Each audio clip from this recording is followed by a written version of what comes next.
नमस्कार, मैं हूं पीयूष मणि अवस्थी। आप देखना शुरू कर चुके हैं इंडिया जंक्शन।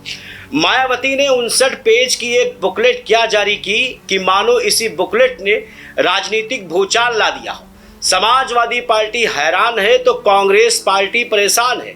आखिर माया ने 29 साल पुरानी बातों का जिक्र कर बुकलेट के जरिए क्या संदेश देने की कोशिश की है और माया क्यों गड़े हुए मुर्दे बाहर लाना चाहती है? क्या है माया की असली पॉलिसी और क्यों माया ने रचा ये खेल? देखिए इंडिया जंक्शन की रिपोर्ट। 29 साल पुराना जिन्न क्यों आया बाहर। 2007 की तरह मायावती अब रैलियां नहीं करती हैं। मायावती अब अपने समाज के बीच नहीं जा रही हैं। मायावती अब लोगों से वोटों की गुहार नहीं कर रही हैं। मायावती ने अब लाखों तक पहुंचने का वो जरिया ढूंढ निकाला है जो वाकई में इस समय बहुत ज़्यादा प्रभावशाली दिखता है, और वो जरिया है सोशल मीडिया अकाउंट एक्स का सहारा। मायावती भले ही पुराने ज़माने से ताल्लुक़ रखती हों, लेकिन नए ज़माने का हथियार सोशल मीडिया मायावती को इस समय सुर्खियों में लाने में कामयाब भी कर रहा है।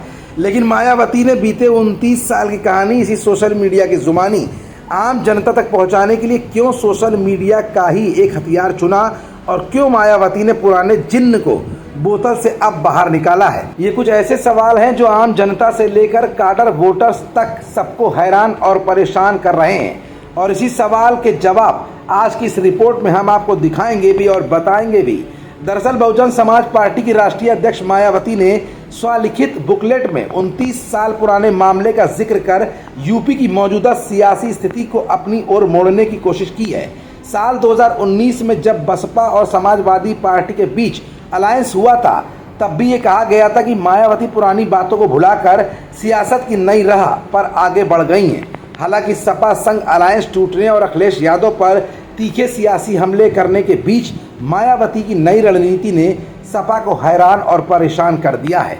बसपा चीफ ने बुकलेट में लिखा है, भाजपा व कांग्रेस के हिंदुत्ववाद के विरुद्ध उत्तर प्रदेश में सन 1993 में सपा बसपा की गठबंधन सरकार बनने के बावजूद दलित व महिलाओं पर हर स्तर का शोषण, उत्पीड़न व जुल्म ज्यादती आदि जारी रहने के परिणाम स्वरूप ही बीएसपी को मुलायम सिंह यादव सरकार से समर्थन वापस लेकर सरकार की कमान अपने हाथों में लेनी पड़ी थी, जिसके खिलाफ तब इन्होंने मेरी हत्या कराने तक का अति घिनौना प्रयास किया, जो दिनांक 2 जून सन 1995 के लखनऊ स्टेट गेस्ट हाउस कांड नाम से जाना जाता है और लोगों के दिल और दिमाग पर आज तक छाया हुआ है।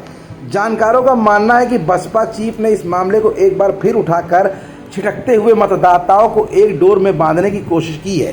दरअसल जून 2024 में संपन्न हुए लोकसभा चुनाव के संदर्भ में ये दावा किया जा रहा है कि बसपा का वोट बैंक सपा और कांग्रेस के इंडिया अलायंस की ओर शिफ्ट हो रहा है।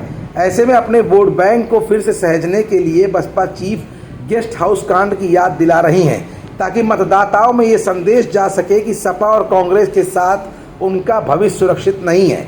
दरअसल बुकलेट तो एक बहाना है, लेकिन बुकलेट के सहारे ही सोशल मीडिया से दूरी बनाए रखने वाली मायावती ने सोशल मीडिया का ही हथियार इसलिए भी चुना क्योंकि माया एक तीर से एक नहीं बल्कि दो निशाने कर रही हैं।